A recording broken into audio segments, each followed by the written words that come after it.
Beirut, pro-government forces have pounded the rebel-held district of eastern Ghouta, outside the Syrian capital Damascus, in a surge of violence that has reportedly killed at least 250 people since Sunday, even as the United Nations issued a plea to end the senseless human suffering. The bombardment, backed by Russian and Iranian allies, is believed to be a prelude to a large-scale assault aimed at routing the rebels from eastern Ghouta.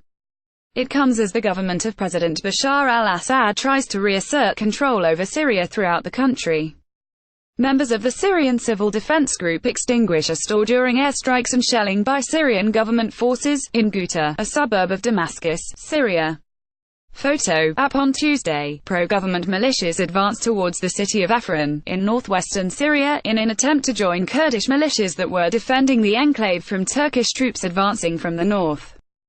Turkish jets and artillery struck the forces, leading them to retreat, the Turkish government said.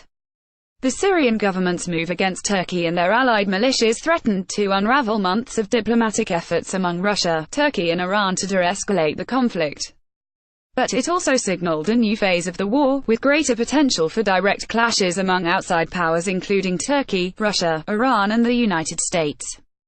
UNICEF's statement on mass casualties among children in the Syrian conflict in eastern Ghouta, photo, supplied the Britain-based Syrian Observatory for Human Rights, said the offensive in eastern Ghouta was the highest 48-hour death toll in the Syrian conflict since a 2013 chemical attack on eastern Ghouta, the last major rebel bastion located near the capital. The wave of airstrikes, rocket fire and shelling sparked international condemnation. The UN Children's Fund, UNICEF, issued a blank statement to express its outrage. No words will do justice to the children killed, their mothers, their fathers and their loved ones, the statement from Regional Director Ghouta began. There followed 10 empty lines with quote marks, indicating missing text, and an explanatory footnote. UNICEF is issuing this blank statement. We no longer have the words to describe children's suffering and our outrage, it said. Do those inflicting the suffering still have words to justify their barbaric acts? An injured Syrian man, who was wounded by the shelling of the Syrian government in Ghouta, Damascus, Syria. Photo, app. There was no immediate comment from the Syrian military. Damascus has previously said it only targets militants. Ghouta residents described an apocalyptic scene, with at least a dozen towns in the region struck by a combination of artillery, mortars and airstrikes. That hasn't stopped for 2 days, said Abu Khalid, a 30-year-old former teacher who was hiding in a basement with members of his extended family. In a video interview via the WhatsApp messaging service, the Ghouta has never witnessed such an escalation. Before you had bombs and strikes, sure, but it wasn't this hysterical targeting we're seeing now. His camera showed a grungy space, with a rock-strewn dirt floor and no bathroom, where Abu Khalid and 34 other people, mostly women and children, had taken shelter. You just sit in the basement and you feel like it's going to collapse on your head at any minute, Khalid said.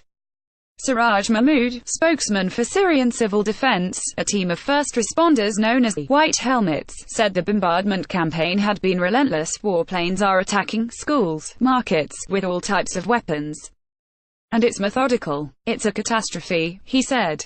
Mahmoud said the death toll was likely to rise significantly because of a severe shortage of medicines.